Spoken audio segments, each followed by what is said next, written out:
चला गया सब अपने साथियों के सपने में आए तो मंदिर की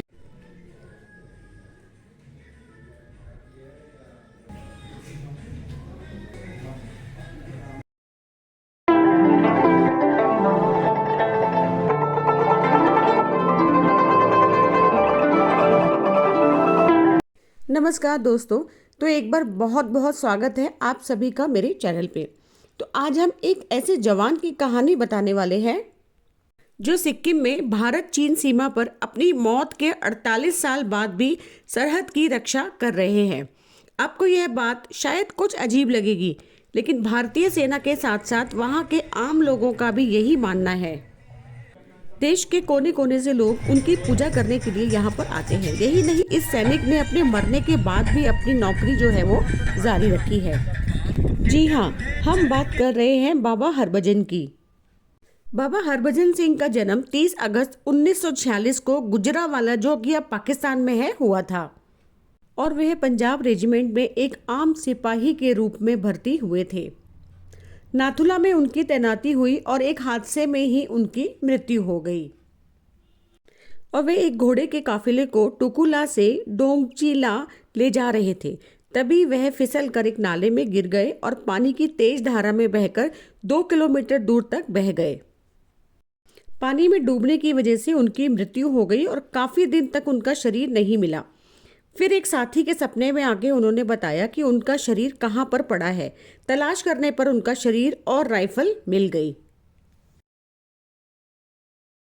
एक जवान के सपने में आकर उन्होंने बताया कि उनका शरीर ही गया है, लेकिन उनकी आत्मा वहीं पर ड्यूटी करती रहेगी। आज भी यदि कोई जवान अपनी ड्यूटी पर सो जाता है या फिर कोई गलती करता है तो उनकी आत्मा आज भी हर सैनिक को अलर्ट करती है और पहले से ही किसी भी अनहोनी के घटित होने से सैनिकों के सपने में आकर उनको सजग कर देती है। चलिए दोस्तों, अब बात करते हैं कि आप बाबा हरभजन सिंह मंदिर कैसे पहुंचे, यानी कि आप यहां पर दर्शन करने के लिए कैसे आ सकते हैं। तो फ्रेंड्स, यह मंदिर गैंगटॉक से 55 से 60 किलोमीटर की दूरी पर स्थित है, जिसमें आने में आपको कम से कम 1 घंटा 42 मिनट लगते हैं। और अगर आप नाथुला से हरभजन मंदिर आ रहे हैं तो वहां से आपको 14 मिनट यानी कि 8 किलोमीटर लगते हैं, अगर आप अपनी गाड़ी से आते हैं तो। रोड की कंडीशंस बहुत ही अच्छी हैं, यानी कि रोड बहुत ही अच्छी तरीके से बनाई गई है। नाथुला घूमने के बाद जब आप बाबा हरभजन सिंह मंदिर की ओर आते हैं तो वहाँ पर आप जब एक सड़क है जो कुपुप घाटी की ओर, जो तुकिया की ओर मुड़ती है, ये एक आपका एक मतलब साइन बोर्ड्स हैं, लिखे हुए हैं, आपको पता चल जाएगा। तो वहीं से जो है आपको मुड़ना है और आपकी कार जो है वो आपको लेके बाबा हरभजन सिंह मंदिर तक आ जाती है।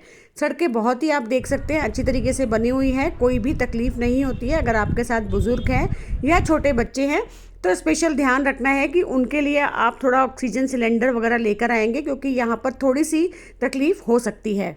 मंदिर के अंदर आपको स्पिरिचुअल वाटर मिलता है, यानी इस अगर पानी को आप अपने घर लेके जाते हैं और बताया जाता है कि अगर आप इसको पीते हैं तो आपके जो बीमारियां हैं वो दूर हो जाती है। यानी अगर किसी को कोई बड़ी बीमारी है या बहुत दिनों तक कोई बीमारी चल रही है तो इस पानी को पीने से उनकी बीमारियां जो है वो दूर हो जाती हैं, ऐसी मान्यता है। तो दोस्तों, बाबा के इस मंदिर के दर्शन करने के बाद में एक पुराना मंदिर है बाबा का, वहाँ पर भी आप दर्शन करने अवश्य जाएं और ये वहाँ से थोड़ी ही दूरी पर बना हुआ है, ज़्यादा दूर नहीं है। तो जब आप मंदिर दर्शन करने के लिए आते हैं तो पहले जो है वो आपको नया वाला मंदिर मिलता है और बाद में जो है वो आपको पुराने मंदिर की ओर आपको रास्ता ले जाता है, जहाँ पर आपको, वहाँ आप जाएंगे तो आपको बताया जाता है कि यहाँ पर पुराना मंदिर भी स्थित है। तो अगर आप दर्शन करने आते हैं तो पुराने वाले मंदिर में भी ज़रूर दर्शन करने आप लोग जाइएगा। बाबा का मंदिर बहुत ही सुंदर बना हुआ है दोस्तों, और इतनी ऊंचाई पर होने के बाद भी यहाँ पर हर तरह की आपको सुविधाएं मिल जाएंगी, यानी कि आपको चाय कॉफ़ी का इंतज़ाम है, कैंटीन यहाँ पर बनी हुई है। दर्शन करने के बाद में आप यहाँ पर थोड़ा जलपान कर सकते हैं।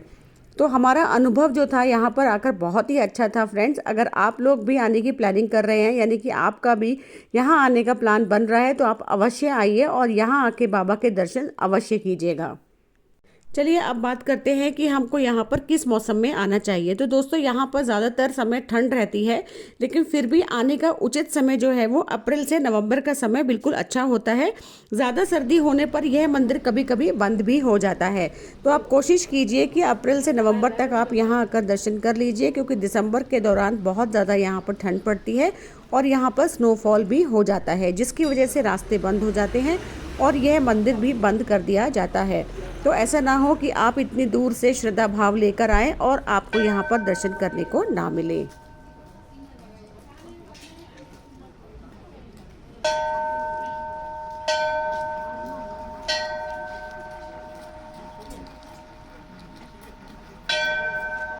तो फ्रेंड्स, आप लोग मुझे बताइएगा कि आपको मेरा आज का वीडियो पसंद आया या नहीं। अगर पसंद आया हो तो please like, share and subscribe my channel. Thank you so much.